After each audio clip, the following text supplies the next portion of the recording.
Welcome back to my Pride Month review series here on Ricky's Rant, Rave, and Review, where today I'll be reviewing one of the most popular lesbian movies of the last 5 years, Blue is the Warmest Color, a slow-burn French film by director, oh Jesus Christ, Abdelatif Keshish? I don't speak French. Blue is regarded as one of the biggest and best lesbian movies of the last couple of years, right alongside 1999's But I'm a Cheerleader, which is surprising, to say the least, considering that a lot of lesbians aren't actually fond of this movie. What are my thoughts on it? Well, obviously, you want to find out, or else you wouldn't be watching this video.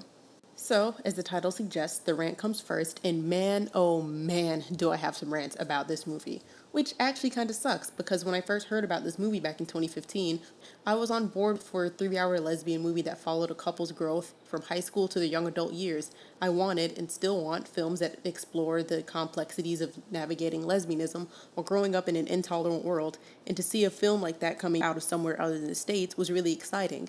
But good lord, what I wouldn't give to go back and warn 18-year-old me about how much of a pain in the ass this movie was actually going to be.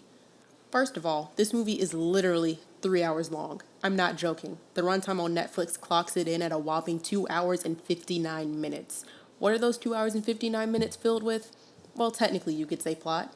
There is a story, and stuff happens, at a super glacial pace, mind you, but good God, I felt like I needed a 5-hour energy to make it to the end of this movie.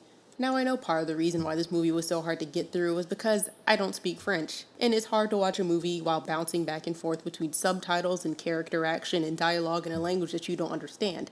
But even if I did speak French, the 3 hours of slow burn scenes meant to mimic the pace of day-to-day life just feels unnecessary. There are about 6 scenes I can think of off the top of my head that are close to 5 minutes long that could have easily been trimmed down or cut altogether. A lot of the scenes don't add any real development to Emma or Adele, the two lesbians at the center of the movie. There's no real motivation created for them to be better in their relationship, and as a result of these scenes, it's just boring stuff that happens because the movie's got to keep being a movie. This results in a lot of events that lead nowhere, and by the time the emotional climax of the movie, which is well over 2 hours into the film, finally arrives, there's not really anywhere left for the film to go but to a flatlining conclusion. The 3-hour runtime just feels like an unnecessary add-on to the director's style and aesthetic of the movie. The other big thing that this movie is known for, aside from its astronomical runtime, are the sex scenes, which should have been a red flag for me when I first heard about this movie. But when I first heard about the sex scenes in this movie, I was quite excited. I was in my early feminist days and just starting to figure out my attraction to women, so I was really excited to see sex between two women that wasn't catered as porn for sleazy men to jack off to. But as I started to do my research for this movie, I learned that a lot of lesbians were either on the fence or completely against how this movie portrays sex between two women. I took this with a grain of salt, as I'm trying to become a critic whose opinions are less swayed by fans or major reviewers before watching a movie for myself. But after watching the movie, I understand, and I'm on the side of lesbians who are completely made uncomfortable by these scenes. To keep this short so YouTube doesn't slap an age restriction on this video, the sex scenes look like something out of a porn flick, and not a French film festival. The slow shots up the girls' naked bodies, the way they blatantly make out in front of the camera, their loud, obviously fake, and almost laughable moaning, and just everything else about it. Nothing about it feels real or organic, and yeah, I know they're acting, so I wasn't expecting them to be making passionate love to each other on camera. But you can look at it and tell that this movie was shot and directed by a straight man, and that the actresses were clearly going through the motions of just trying to get what was surely an uncomfortable scene to film over with. The movie claims to be targeted at lesbians, but almost everything that they do that's meant to be remotely sexual is centered around a man's fantasy of what they think is sexy between two women. The author of the book, Julia Moreau, who has the easiest name I've said in this entire video, did an interview with the New York Times saying that the sex scenes felt dishonest to how she portrayed them in the book.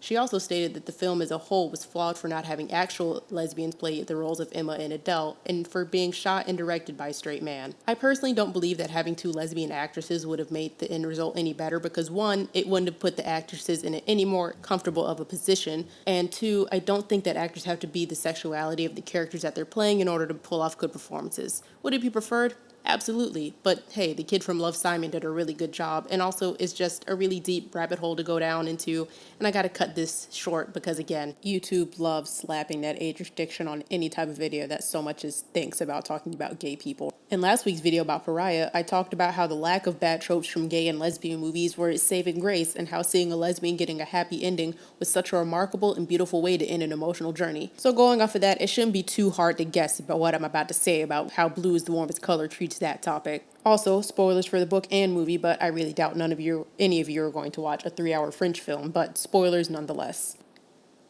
Blue as a book makes these tropes work because, just like Dee Reese, Julie Moreau is a lesbian herself. Therefore, the bad events in the book that are a lot more palatable because they're grounded in realism and are done by someone who can relate to them. But Blue as a movie was done by a straight man who probably wouldn't, I can't come up with anything witty for this bit. He's just a straight guy who doesn't know what he's doing when it comes to lesbians. Adele has a bad relationship with a boyfriend before realizing she's gay, gets heckled by her friends when they suspect that she might be a lesbian, has an emotional, snot-filled breakdown about it, feels shame about her feelings for girls, and towards the end of the movie, she goes and cheats on Emma with a male colleague. The last event especially bothered me considering that the movie has spent well over 2 hours establishing how much Adele loves Emma and women in general, so it feels very counterproductive to have her have an affair with a man just so the climax of the movie can wedge itself in.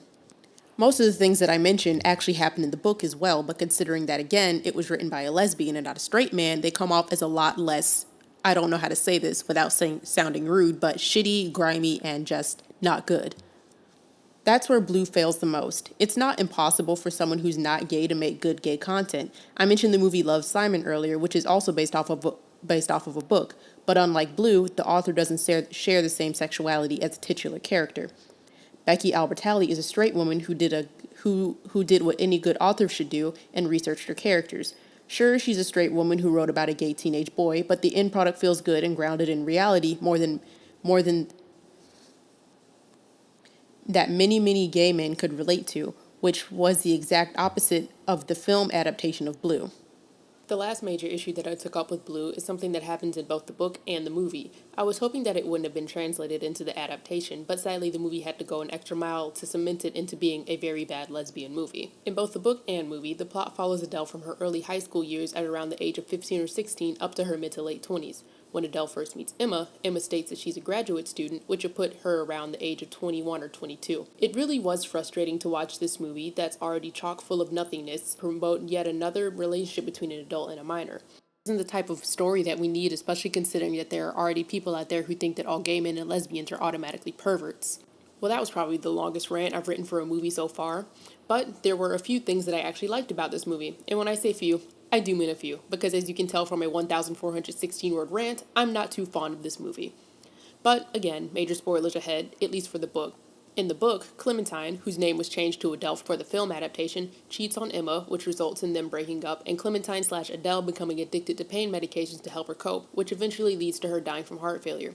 In the movie, however, Adele makes it out alive. I mean, yeah, she still gets kicked out for cheating, and she's single and a little depressed at the end, but hey, I'll take a living lesbian who's single over a dead drug-addicted lesbian any day. If you want to come to your own conclusions about this and come back and drop a comment, then go check it out on Netflix. But I really do hope that people learn to stop equating length, aesthetic, and sex as the basis for any good movie, especially ones meant to represent lesbians and people of other marginalized sexualities, because we are so much more than that.